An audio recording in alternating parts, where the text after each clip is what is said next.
আবারও চলে আসলাম নতুন একটা দিনে নতুন একটা রেসিপির সাথে। নমস্কার বন্ধুরা, আপনারা দেখছেন সুব্রত অর্চনার রান্নাঘর। আজ আমাদের রান্নাঘরে হচ্ছে নিরামিষ মূলোর ঘন্ট।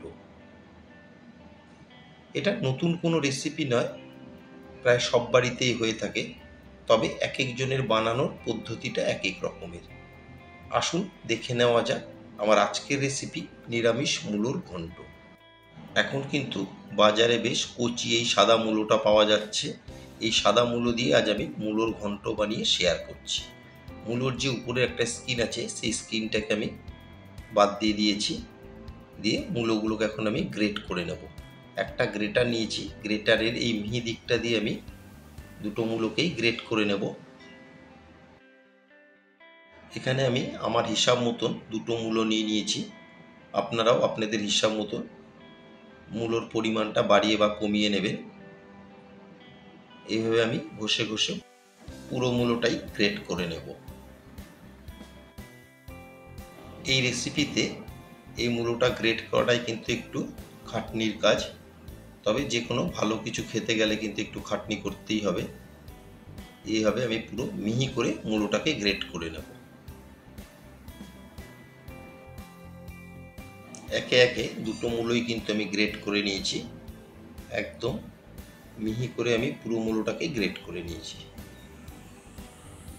এই দেখুন, এইভাবে মূলোটাকে গ্রেট করে নিতে হবে।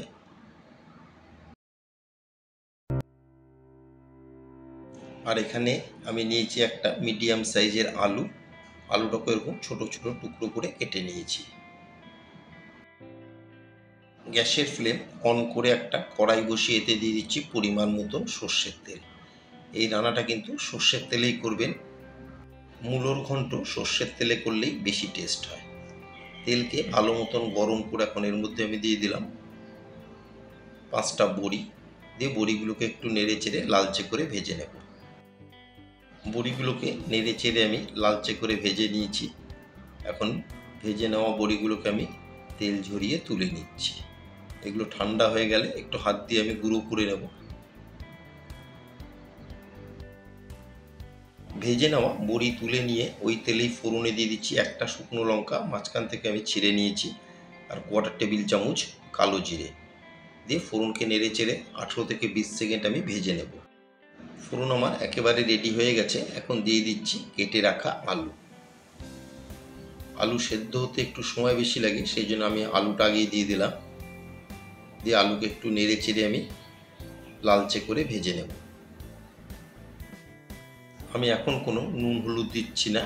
আলুকে ভালো মতো নেড়ে চেড়ে একটা কভার দিয়ে 2 থেকে 3 মিনিট একটু আলুগুলোকে আমি ভেজে নেব। মিনিট 3 কভার দিয়ে আলুগুলোকে ভেজে নিলাম। কভার দেওয়ার কারণে কিন্তু আলুটা একটু তাড়াতাড়ি সেদ্ধ হয়ে যাবে। আলুগুলো প্রায় ভাজা হয়ে গেছে, এর থেকে আর বেশি ভাজবো না। এখন দিয়ে দিচ্ছি এতে আমি গ্রেট করে রাখা মূলো। দিয়ে আলুর সাথে মূলোকে খুব ভালো মতন মিশিয়ে নেব। আর আমার নতুন বন্ধুদের কাছে রিকোয়েস্ট, যারা আমার চ্যানেলটি এখনও সাবস্ক্রাইব করেননি তারা অবশ্যই সাবস্ক্রাইব করে আমার পাশে থাকবেন, আর পাশে থাকা বেল আইকনটি প্রেস করে রাখবেন। যখনই আমি নতুন কোনো ভিডিও আপলোড করব সবার আগে নোটিফিকেশান আপনাদের কাছে পৌঁছে যাবে। মূলোকে খুব ভালো মতন মিশিয়ে এখন একটা কভার দিয়ে আরও 4 থেকে 5 মিনিট রান্না করে নেব। কভার দিয়ে মিনিট 5 আমি রান্না করে নিয়েছি। এখন কভার তুলে একবার ভালো মতন মিশিয়ে নেব। ভালো মতন মিশিয়ে এখন দিয়ে দিচ্ছি আমি 1/2 টেবিল চামচ নুন। নুনটা কিন্তু অবশ্যই আপনারা আপনাদের স্বাদ মতন বাড়িয়ে বা কমিয়ে নেবেন। 1/2 টেবিল চামচ দিয়ে দিচ্ছি আমি জিরের গুঁড়ো। 1/2 টেবিল চামচ দিয়ে দিচ্ছি আমি রেগুলার লঙ্কার গুঁড়ো, আর 1/4 টেবিল চামচ হলুদ, আর দিয়ে দিচ্ছি 2টো চেরা কাঁচা লঙ্কা। আর রান্নাটা ব্যালেন্স করার জন্যে 1/2 টেবিল চামচ দিয়ে দিলাম চিনি। দিয়ে সমস্ত মশলাকে খুব ভালো মতন আমি আলু আর মূলোর সাথে মিশিয়ে নেব। এখন নুন দেওয়ার কারণে কিন্তু মূলো থেকে বেশ অনেকটাই জল রিলিজ হবে, সেই জলেই কিন্তু আলু মূলোটা সেদ্ধ হয়ে যাবে। মশলাকে খুব ভালো মতন মিশিয়ে এখন এর মধ্যে আমি দিয়ে দিচ্ছি ভেজে রাখা বড়ি। বড়িগুলোকে আমি একটু হাত দিয়ে গুঁড়ো করে নিয়েছিলাম,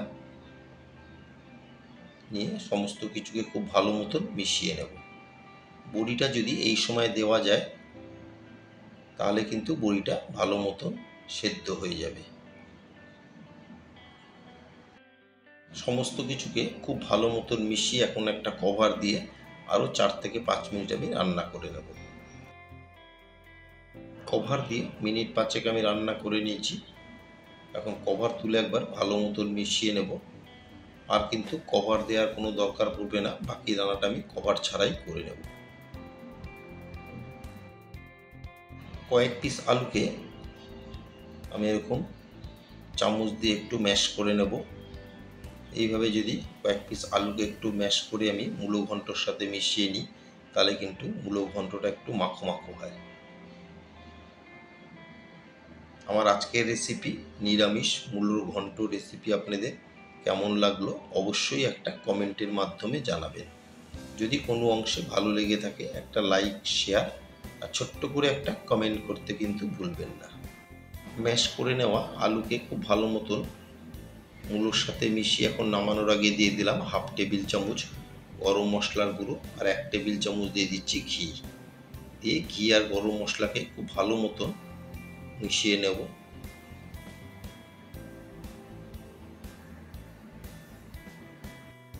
মূলো ঘন্ট রেসিপিটা শুধু ভাতের সাথে না, রুটির সাথেও কিন্তু আপনারা পরিবেশন করতে পারেন। ঘি আর গরম মশলা দিয়ে আমি 1 থেকে 1.5 মিনিট আরও রান্না করে নিয়েছি। তৈরি হয়ে গেল আমার আজকের রেসিপি নিরামিষ মূলোর ঘন্ট।